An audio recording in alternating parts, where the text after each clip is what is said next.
I mean, just in case some of you don't know that every talk that I give is being recorded and put on Facebook and YouTube. And if you ever need reminders about the work, you can always go there, and, I mean, there must be 450 talks that have been placed on those two different venues that are available to the public, they're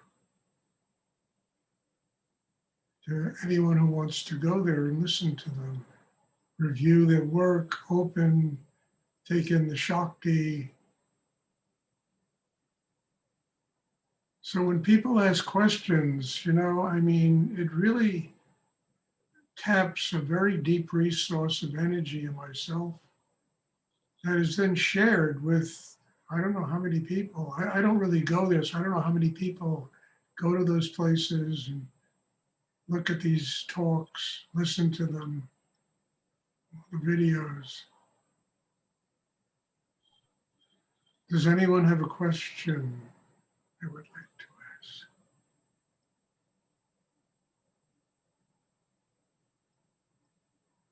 Hi, Stuart. It's Paula. Yes, Paula. I wanted to ask about opening the heart. In today's meditation, it felt like you were reaching right into my heart and just opening it like a flower. And it was just, I can't even describe the feeling. And then I often ask for assistance in opening my heart. And then I had this experience in the meditation today. Could you talk about opening the heart? Yes, I mean, look, I talk about this almost all the time. Look, there's no enlightenment, there's no happiness, there's no love, on the earth or anywhere if the heart is closed. The simplest, easiest way to open the heart is just gratitude.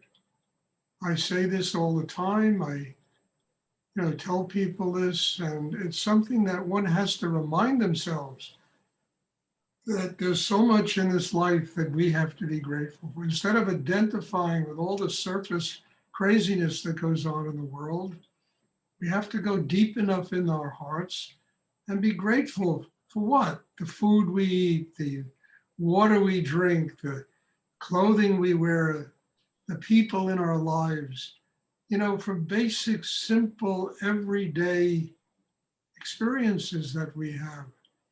And the ultimate sense of gratitude is just the discovery that life is constantly teaching us. And if we're not open and grateful to life for doing this, it will never fulfill our karma on the earth. We'll always have this darkness inside ourselves, this cynicism, this anger at the injustices in the world.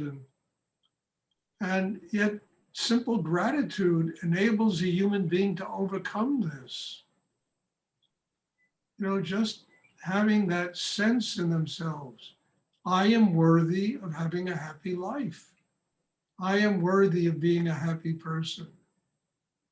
I am not going to allow, all the events and, all this stuff that goes on that's so horrible in the world to interfere with me having a deep appreciation for a cup of tea that I might have in the afternoon. Me having a deep appreciation for all of you being here and sitting in these classes and being part of my effort to grow and to get closer to God.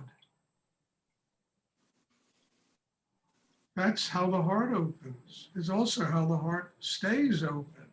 Now, along with that, you need to build, as I say all the time, a chakra system that is strong enough to keep the heart open.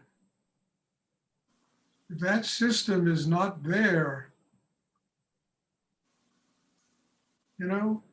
then the heart is like an accordion, opens and closes, some music comes out, and and it really doesn't sustain itself. The joy, the love, the self-worth doesn't sustain itself.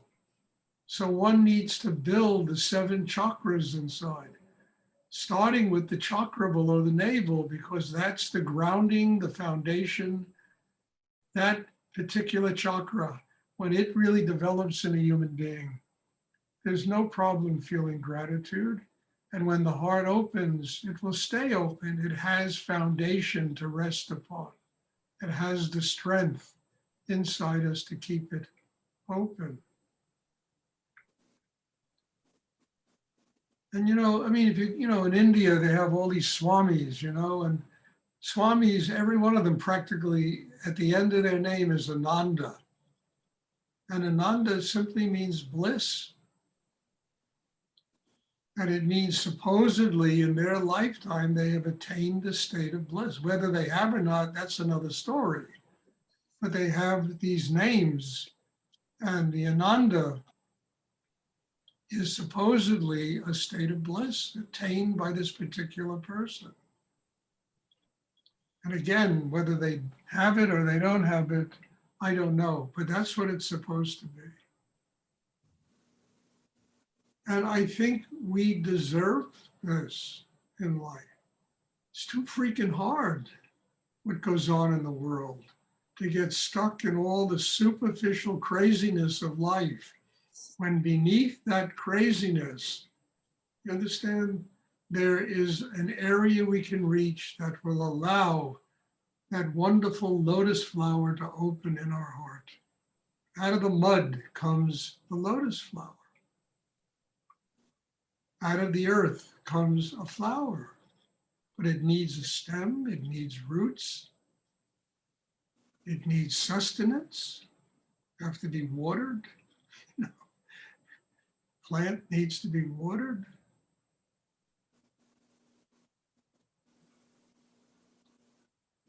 And the watering in our work is the Shakti.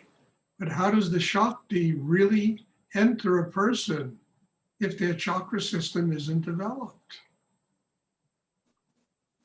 So it's a gradual process. Nobody is going to have a fully developed chakra system when they immediately start this deep kind of meditation like we practice.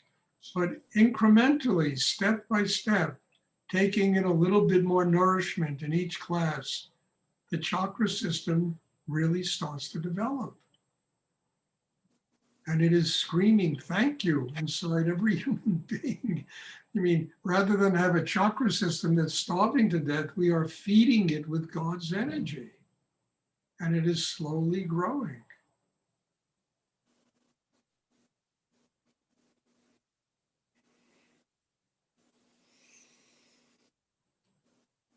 And the manifestation is Ananda, it's love, it's being a happy person, joy, which is the ultimate goal of the entire human race, The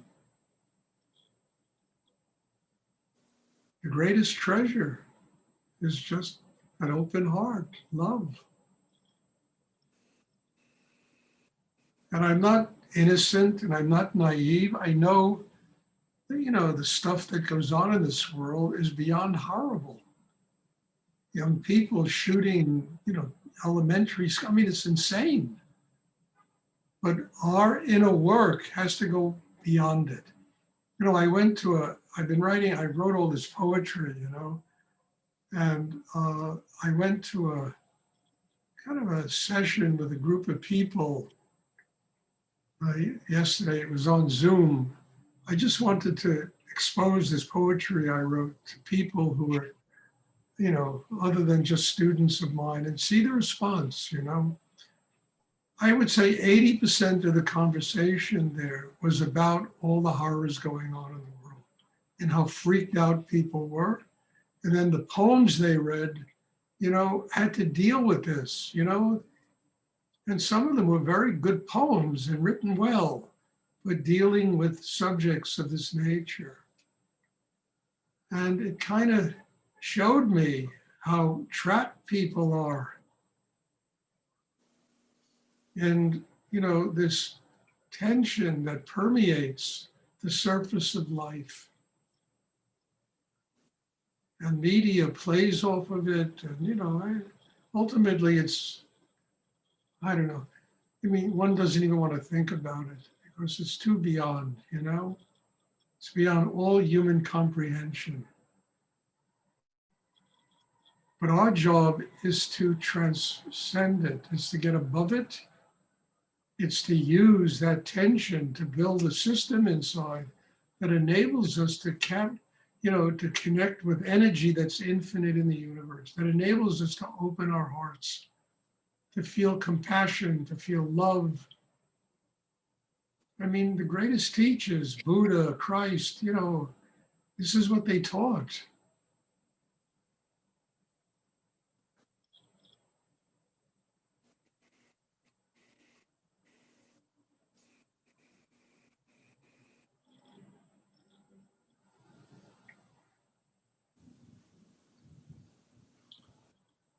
And it gets back to a very simple thing. It's our responsibility to make this happen. As I explained a couple of weeks ago, energy, Shakti that flows out of the cosmos is neither positive or negative. It's just pure energy, it's pure nourishment. When it enters a human being, if the heart is closed, if people are in their heads, if people are victims, if they're upset, if they're angry, that's how it manifests in the world. If somebody has their heart open and there's love and they truly are connected to spirit, that's how it manifests. So when it comes down as energy. It's not positive or negative. It's the very development that exists inside a human being which determines how it manifests. So our work is to develop a system inside that allows it to manifest in the world as compassion, as love, as joy, which is the highest language of God on the earth. But the universe needs us to do the work so that can manifest on the earth in our daily lives. What's people we like, people we don't like, it doesn't matter,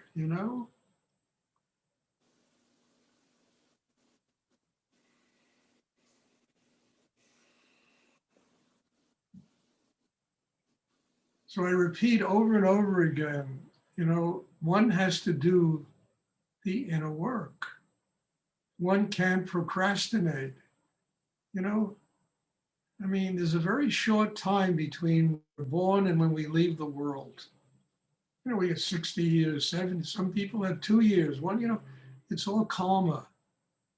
And we need to use that time consciously to build the kind of system I'm talking about that allows that energy, which is neither positive or negative, it's just energy out of the cosmos to enter us. And because it enters an open heart, it will manifest in the world as love and compassion. If it enters a closed heart, an angry heart, people seeking revenge, people who are bitter, that's how it'll manifest.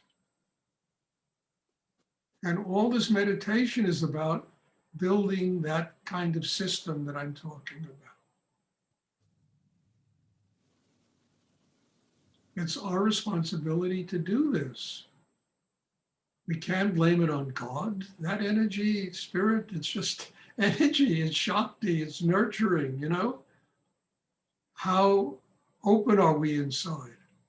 How angry are we? How bitter are we? How much of a victim are we? Understand what kind of revenge do we want to get against other people? That's how it manifests. And all of that nonsense can be turned around and transformed into an open heart, into chi, into a mind that's quiet, into knowledge and wisdom. And that's how it will manifest every day in our lives.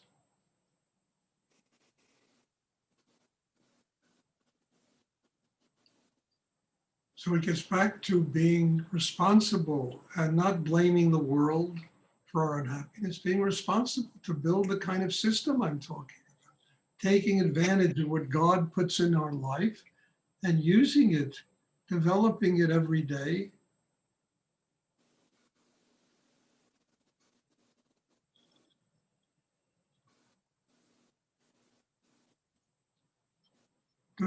Does anyone else have a question? I hope this is clear. You know, I'm trying to keep it as basic and as clear as I possibly can. Thank you so much, Stuart. You're welcome. Does anyone else have a question they would like to ask?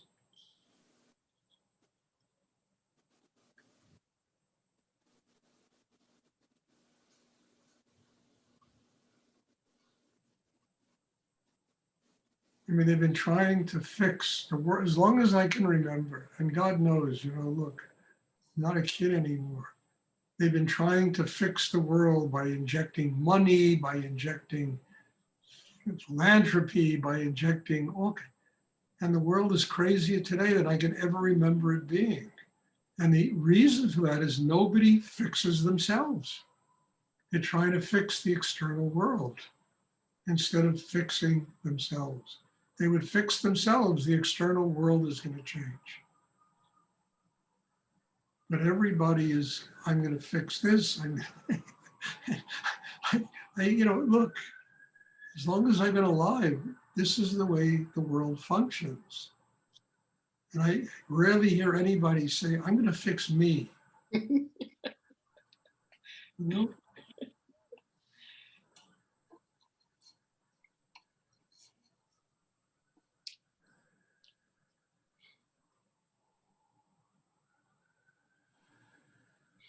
Does anyone else have a question they would like to ask?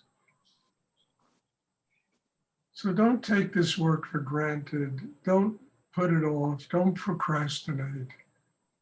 If you truly have a commitment to learning and growing through this work that I teach, you'll find a way to be in these classes.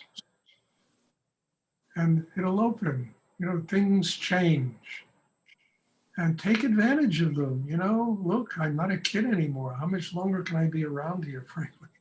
You know, doing this. Take advantage of it. You know, these classes are touching people all over the world. And I was kidding around the other day, and one of the class said, you know, when I used to travel everywhere in the world, I always thought, how can I get all these people together in one class? You know, and then COVID hit, and I learned about Zoom, and now I have all these people coming from everywhere, you know, to these classes. And now one of my thoughts is, how can I get all these people together in my apartment so I can teach and have in-person classes?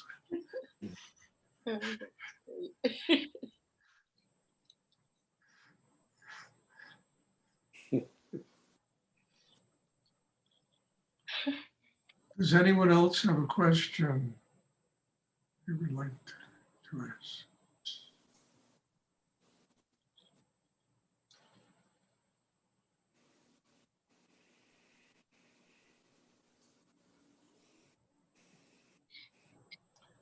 Okay, if there are no more questions, then there will be a meditation tomorrow. And God bless you all and thank you. And I mean, I just have to tell you, you want an open heart, the gratitude I have for the presence of every single person that is sitting in these classes, all of you, you know, and the demands you make and the wanting to open and grow inside are helping me to grow and find my path to God. And I'm just infinitely grateful to all of you. So God bless you all. Thank you. Thank you, And Stuart. hopefully I'll Thank you, Stuart. see you tomorrow. Thank you, Stuart. Thank you. See you tomorrow. Thank you. You're welcome. Good night.